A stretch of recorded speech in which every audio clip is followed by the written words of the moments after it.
It's genuinely lovely to see you leaving your house every morning with your ironed shirt and your associate badge, Nice. firmly believing that if you just deliver that report on time or complete one more certification, the system will finally reward you with the freedom you were promised. Yeah. You walk around with this silly pride of belonging to the middle class, thinking you're just a few steps away from the elite, without realizing that you are, in fact, the most sacrificed and exploited piece on the entire board. What? You fancy yourself a privileged citizen because you have a financed car and a health insurance plan that covers the bare minimum, but the reality is that you have been transformed into the battery that powers the lifestyle of billionaires and the subsidies for the underclass without having a right to either.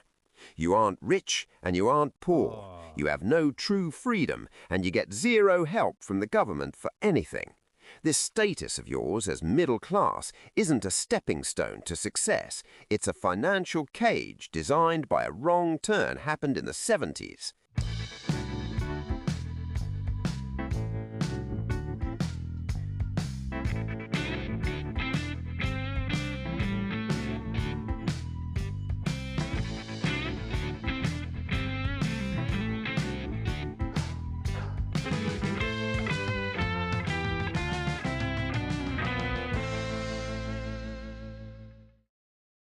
What you are living through today is just the butterfly effect in action.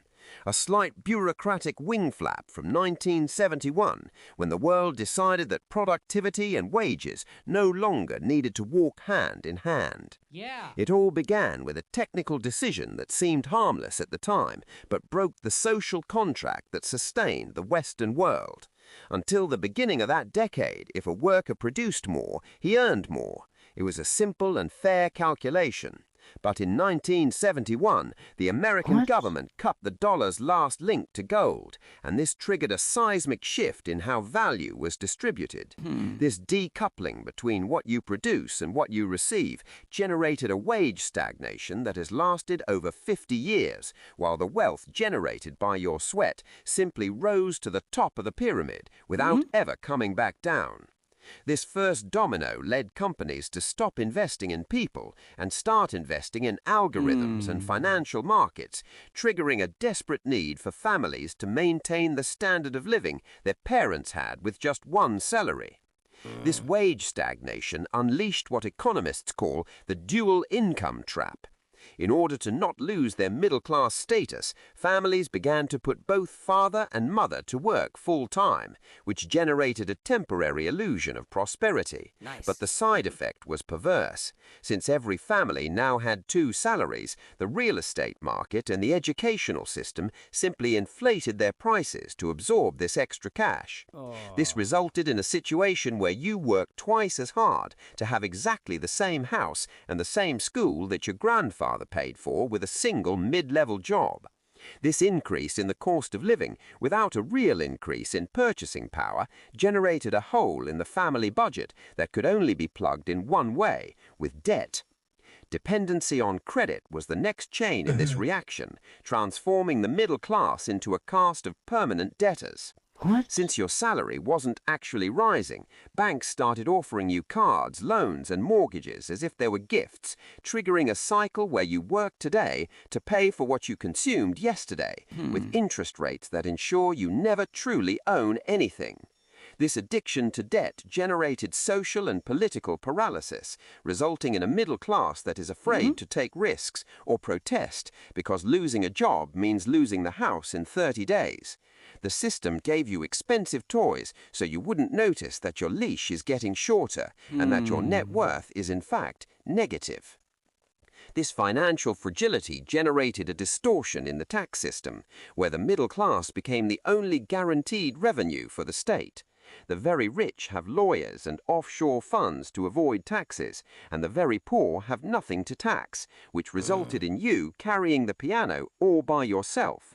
You pay the highest income tax in proportion to what you earn. You pay consumption taxes, and you still have to pay for private services because the state you support doesn't provide you with anything of quality. This unbearable weight generated a silent revolt and a feeling of permanent burnout, triggering what we see today, a caste that works only to maintain the appearances of a lifestyle that died decades ago.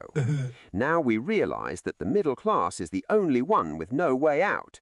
You are too rich for aid and too poor for real political power. You are the target audience for every marketing scheme and the victim of every economic crisis. The era of 1971 transformed your dream of stability into a nightmare of chronic anxiety, where you are forced to run faster and faster just to stay in the same place. The punch in the stomach is that you have been conditioned to hate those below you, thinking they are the problem because they received government handouts, while those at the top use your sweat to buy the yacht you will never even see up close, unless you learn how the system works to take advantage of it. If you keep thinking that the next 5% raise or the next bonus is going to save you from this system, you are the perfect average Joe who keeps the gears turning. Now, if you prefer to understand how this trap was set before your time and health run out completely, it might be time to start looking at what is really happening behind this illusion of success. Subscribe to this channel if you want to be the spectator who understands how the game is rigged, or keep believing that meritocracy will miraculously pull you out of the cage you help polish yourself. The system has no mercy for the ignorant. It simply follows the path someone mapped out while you were too busy. Have a good day, and try not to be the next battery discarded by an economy that forgot the meaning of the word dignity.